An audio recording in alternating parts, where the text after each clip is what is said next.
We don't have anybody to do the updates, huh? Well, so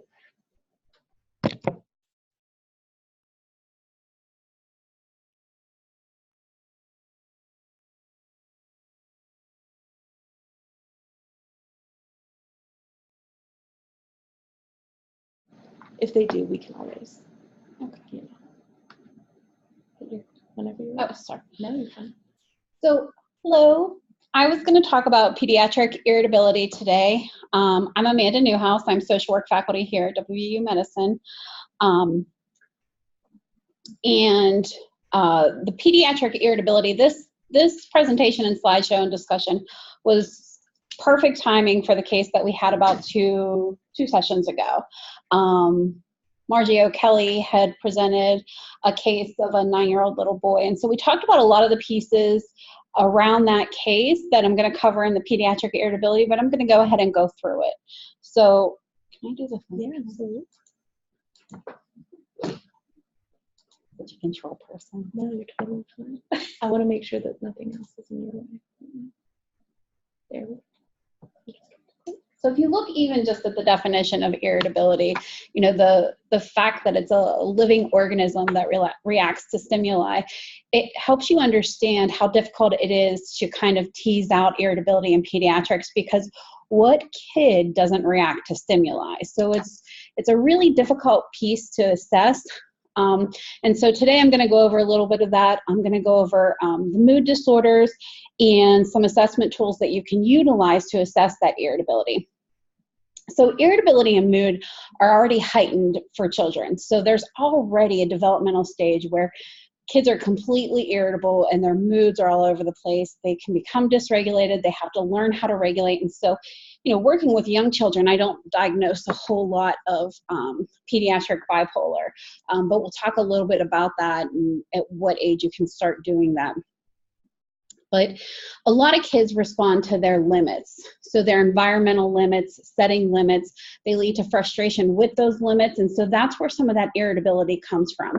Irritability is also linked with that reward processing. So that's why when you see kids not getting what they want, they become really irritable. They have to learn to regulate that. And so it's important to allow them to become somewhat irritable. So irritability and mood are a natural part of development.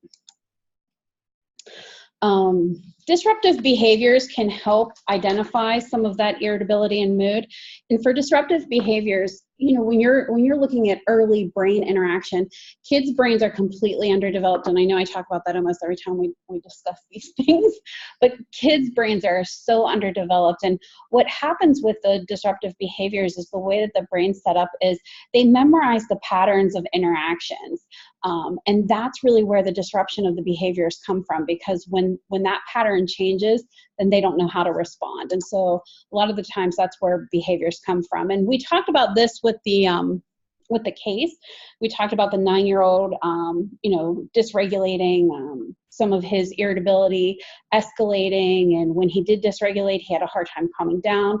And this is why, because, and we talked about how emotion and regulation occur from the top down. So if you look at the brain, the red part, that's kind of where it starts. And so it starts with your thoughts and all the way down to your emotions. So by that time, you're having an emotional response, but you have to process from the bottom up. So a lot of the times parents and, you know, even school personnel will try to calm kids down by rationalizing with them. And the reality is you can't rationalize with them. You have to start from the bottom up. So you have to meet that emotion where it's at, have to address that emotion, calm it down, and then provide some logic to that. And so many of the times, you know, a lot of the times when I consult with school personnel, they'll say, I try to explain to them, and it's like, they're not really going to listen to you at that point, right? Once they flip their lid and that emotion is in full force, then you have to meet that emotion and acknowledge that emotion. Irritability is assessed in a multidimensional framework. So the MAP-DB, that's the multidimensional assessment profile for disruptive behaviors. This is a parent report. There's 2 of them. There's an infant toddler one and an older child one. And this is a little bit of a lengthy, structured report, but it actually provides a lot of information. The map explores aggression, temper tantrums. It explores low concern for others.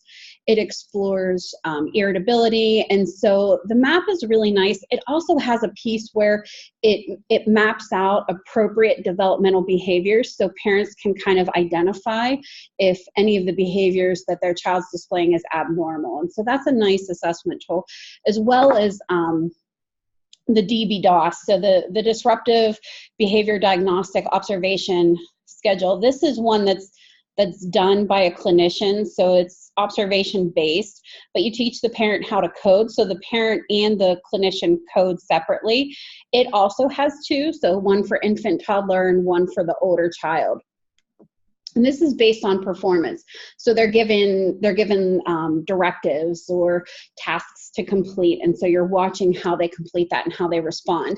The nice piece of this is the observer can identify if there's any problematic behaviors that lead to any type of irritability or disruption in behavior. So they can kind of see what those precursors are, if there's any. Many of the times, parents have a difficult time identifying that, and so this can be really beneficial.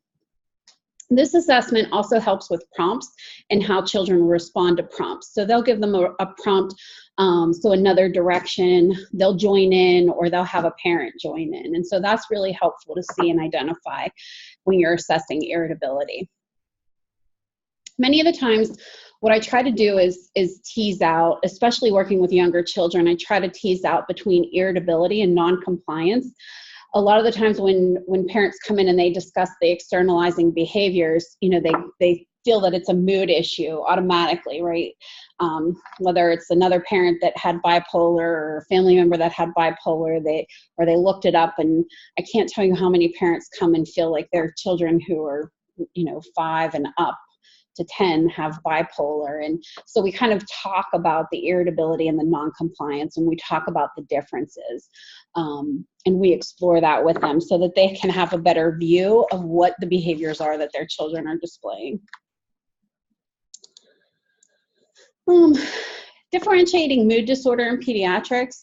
A lot of definitions have really enhanced over the years, but there's still a lot of a lack of empirical support as far as mood disorder in pediatrics, only again because, you know, the brain is so underdeveloped, and we're looking at behaviors that are consistent dependent on other variables. So when you're trying to determine those behaviors, you want to look at what it's impairing. You want to look at predominant and context. So have you ruled out that, you know, parents have set limits, that, you know, they're not responding to their environment, that they're not responding to any type of transition going on.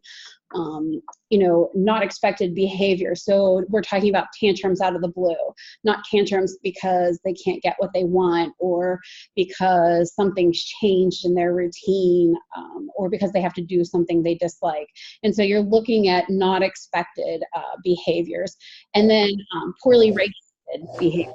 So is it an incline and escalation, or is it a rapid escalation? Are they able to de-escalate? Are they able to regulate themselves at some point, or do they continue to go? Do they lose control of their body functions at that point? And so you want to kind of assess in those areas as well. So pediatric bipolar disorder in pediatrics, like I said, should not be diagnosed until 10 years old. And what's going to help you really identify bipolar disorder in pediatrics is the mania, because the mania can be misdiagnosed, but the mania is what's really prevalent, and that's how you can assess the best.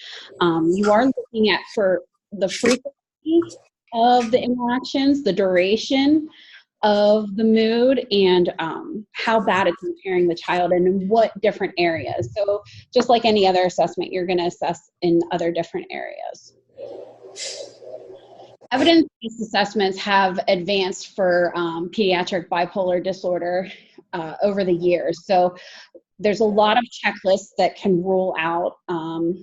There's multiple interviews. So we talked about the MAP. That can be a multiple interview. We're going to talk about the KSADS, and that's a semi-structured interview.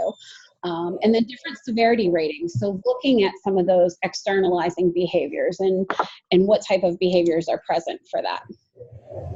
But a lot of the times when I'm working, when I'm supervising clinicians, the confidence in the diagnosis can be difficult, and it is.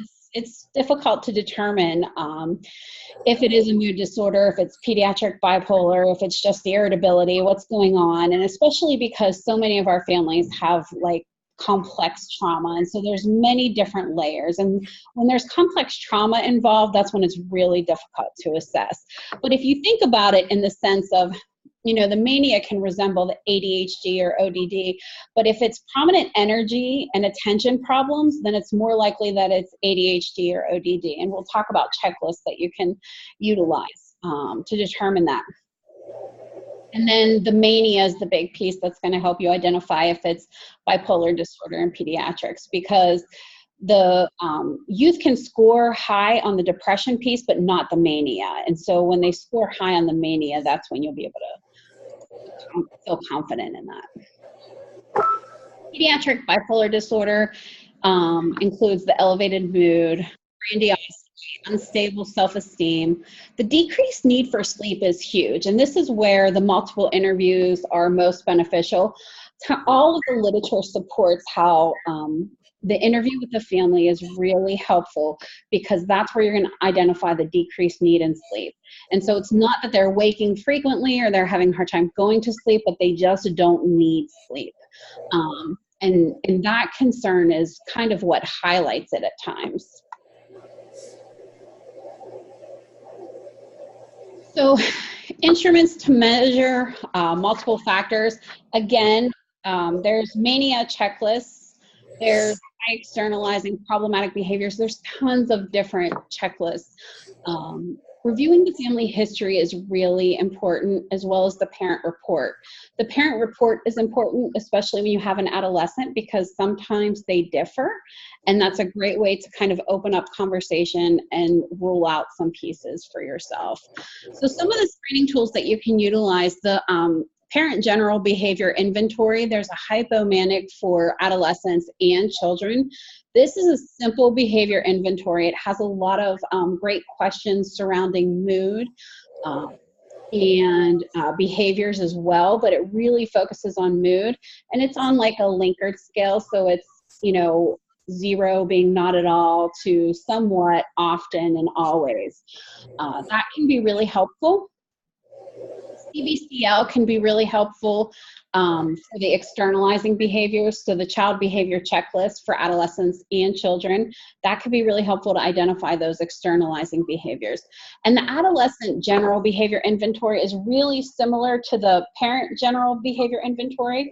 And when you have an adolescent and a parent present, it's really beneficial to have them both complete it, but address the adolescent first. And then bringing in the parent can be helpful, especially, like we said, opening up that conversation if some of their answers differ from one another.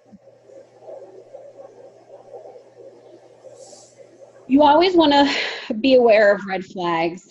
Bipolar disorder has some characteristics, you know, the personality traits like conceitedness, poor family functioning can lead to bipolar disorder. There's a lot of literature that shows and identifies irritability early on, and poor family functioning leads to, you know, inconsistency with participating in appointments, delaying appointments, canceling appointments, and this only increases the risk for pediatric bipolar disorder if there's already a family history of it. And then the KSADS. So the KIDDIE schedule for affective disorders and schizophrenia. The KSADS is a great tool. It really assesses all of these different areas. Now it is lengthy. It takes anywhere from 45 minutes to 75 minutes, and I'll be honest, I've never done it in 45 minutes, so I don't know where that comes from. But But the case that addresses kids between the ages of 6 to 18 years old. It's kind of similar to the PAPA, the preschool. Oh, I don't remember what the preschool age psychiatric assessment. So it's really similar to that. The PAPA assesses between the ages of 2 and 5. And it takes about 90 minutes, but it explores behaviors. The KSADS does something similar around that, but it really helps you identify the mania and the hypomania that you need to. It really can clarify some of the diagnoses if that's what you're really looking to do. But all of the literature that discusses pediatric bipolar disorder, you know, I think as clinicians, sometimes we get stuck on the diagnosis and kind of wanting to determine the diagnosis. And many of the times families drive that. They want to know specific diagnosis. They want specific diagnosis. Sometimes they can access different levels of care with specific diagnosis. But, you know, all of the literature talks about moving from what exactly the problem is and what are the causes to how bad it is and are we making progress. So once you've kind of identified in general, like what are the causes, moving to what's going on, where they're at, and how can we make progress with that. And so really moving towards the treatment is what's beneficial. And that's all I had. I know I talked super fast. Anybody have any questions on that? And I know we hit a lot of those key points when we talked about the 9-year-old little boy, but I'd be more than happy to answer any questions if I can. Oh, yeah.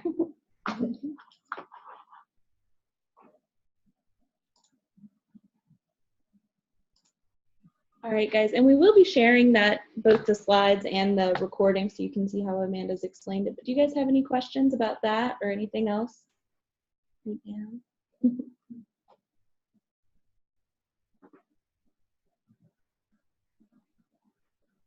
I don't know how many of you were here the couple of sessions ago, but Margie did bring in a great case that that really helped with that whole presentation. It was great. Yeah, it was a classic case where, you know, there were several different diagnoses identified and trying to determine if there is a mood disorder, but really what was prevalent and most of the symptomology surrounded the major depressive disorder.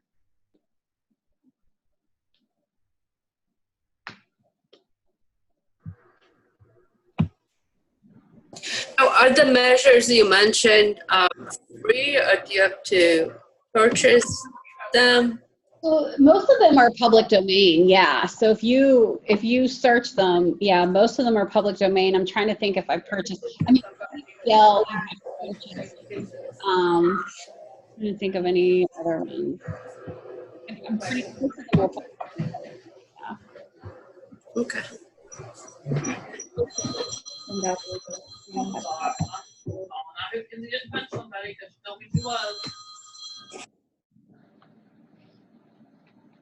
Well, thank you, everybody.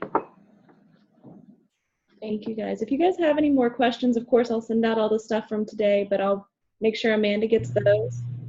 And then our next session is on this, I don't know, 2 weeks from today, the 18th. So if you guys have any cases or topics you want covered, just let us know.